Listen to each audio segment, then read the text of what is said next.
high, and some of the things are blocks, and occasionally you'll need a ladder, and there are spikes in this room, and you're blind, and you gotta find your way through. If you get to the end, you're safe. But now, and then, when you get to Torah, it's like, it's lit. let me turn the lights on and I'll pull your glider off, and it's so easy. How easy is it to walk through an obstacle course when you can just see it? A lamp unto my feet and a light unto my path, right? Isn't that a song? It's the way, the truth, and the life. Thy word is a lamp unto my feet and a light unto my path. Right, like I don't always see the end result, but I can walk up there and be like, I don't want to step on that. I'm going to step over here on the clear path. Let me walk this way.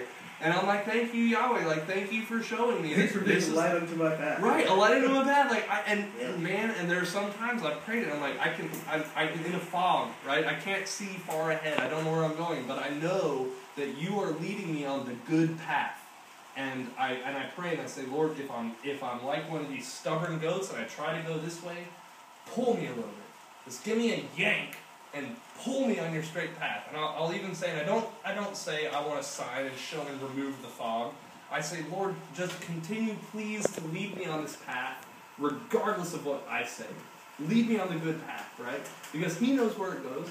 And His light, His commands are a light. And you can see, and it's such a blessing. When you know what the left hand is and what the right hand is, and that you're not supposed to turn to the right or to the left, then you know where you need to go. When you don't, you gotta guess, man. It's like we were talking about a couple days ago. Like we were saying that that old quote was from Goethe. I think he says like, "None are more hopelessly enslaved than those who falsely believe they're free."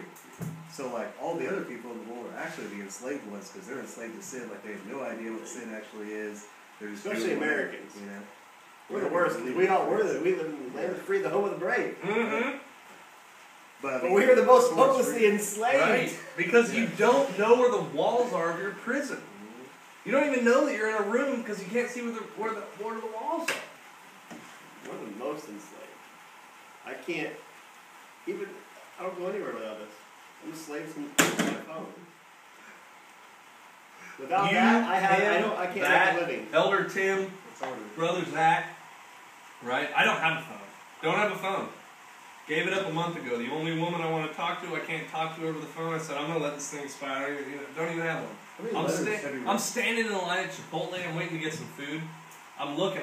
The line goes like this. Here I am. Every single person, to include my mother and my sisters, every single person, they're staring at their palm. It's a zombie apocalypse. Stick your palm out. We're doing it right now. Stick your palm out. Let's all get together and look at our phones. Stick your palm out and stare at your palm right now.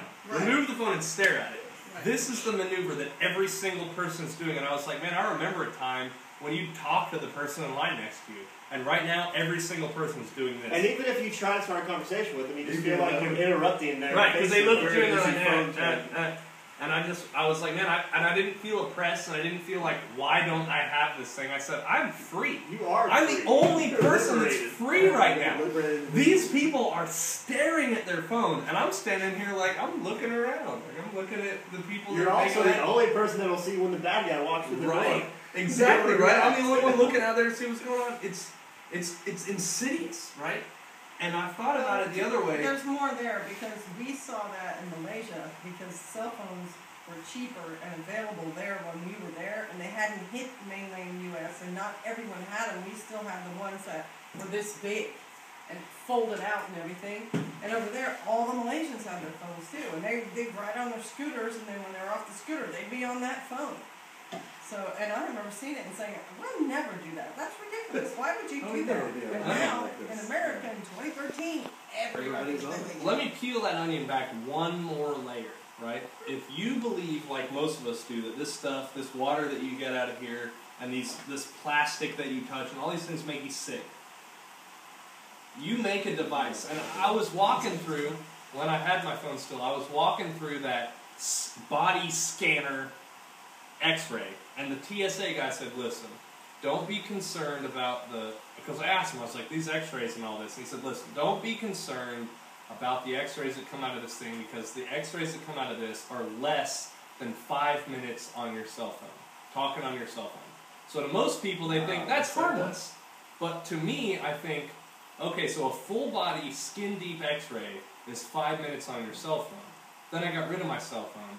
And now let's go back to that original point that I said where the people at the top and out there, they want you to get sick.